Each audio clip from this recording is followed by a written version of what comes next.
ராஜராஜ சோழன். அந்த பெயருக்கா மரியாதை? ராஜராஜ சோழனோ அருள்மொழிவர்மனோ அந்த பெயருக்கு மரியாதை இல்லை, அந்த மாமன்னன் செய்த செயலுக்கு தான் மரியாதை. அப்படி என்ன செஞ்சிட்டார் ராஜராஜ சோழன் தமிழுக்கும் தமிழனுக்கும்?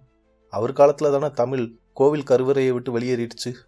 இப்படி என்ன வேணாலும் சொல்லலாம். ஆனால் அதே ராஜராஜ சோழனுக்கு தான் திருமுறை கண்ட சோழன் இன்னொரு பெயரும் இருக்குது. ஆமாம், 12 திருமுறைகளில் முதல் 7 திருமுறைகளான தேவாரங்களை தொகுத்தது ராஜராஜனோட ஆட்சி காலத்தில் தான். அதனால தான் அவருக்கு திருமுறை கண்ட சோழனுங்கிற பெயர் வந்தது. ஆனால் அவர் மதிக்கப்பட வேண்டியதற்கு அது மட்டும் காரணம் இல்லை. தன்னுடைய ஆட்சி காலத்தில் தன் மக்கள் கஷ்டப்படக்கூடாதுன்னு சொல்லி ராஜராஜன் செய்த சீர்திருத்தங்கள் பல. நில அளவை மற்றும் வரி விதிப்பு முறை. ராஜராஜன் தன்னோட ஆட்சிக்கு உட்பட்ட அனைத்து நிலங்களையும் மிக துல்லியமாக அளந்து அந்தந்த நிலங்களின் உற்பத்தி திறனுக்கு ஏற்ப வரி விதித்தார். அது மட்டும் இல்லை, அவர் தன்னோட ஆட்சிக்கு கீழே இருந்த கிராமங்களை நிர்வகிக்கிறதுக்கு கிராம சபை அதிகாரிகளை குடவோலை முறை மூலமாக தான் தேர்ந்தெடுத்தார். அந்த தேர்தலையும் எல்லாராலையும்லாம் போட்டி போட முடியாது. அதுக்கான கடும் நிபந்தனைகள்லாம் இருந்தது. வயது வரம்பு, கல்வி, நற்பண்புன்னு பல நிபந்தனைகள் இருந்தது.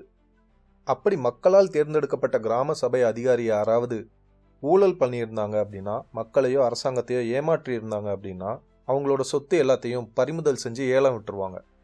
அது மட்டும் இல்லாமல் அதுக்கு அடுத்து வர்ற எந்த தேர்தல்லையும் அவங்களாலேயோ அவங்க குடும்பத்தை சேர்ந்தவங்களோ இல்லை அவங்களோட இரத்த சொந்தங்களோ அவங்களோட அடுத்த 3 தலைமுறை வாரிசுகளோ யாருமே போட்டியிட முடியாது.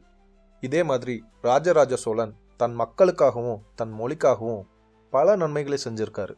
இப்போ சொல்லுங்க, ராஜராஜன்கிற பெயருக்கு மரியாதையா இல்லை அவர் செஞ்ச செயலுக்கு மரியாதையா? என்ன கேட்டால் ராஜராஜ சோழன்கிற பெயரை உச்சரிக்கிறதுக்கு கூட இங்கே நிறைய பேருக்கு தகுதி இல்லை. நீங்கள் என்ன நினைக்கிறீங்கிறத கமெண்ட் செக்ஷனில் சொல்லுங்கள்.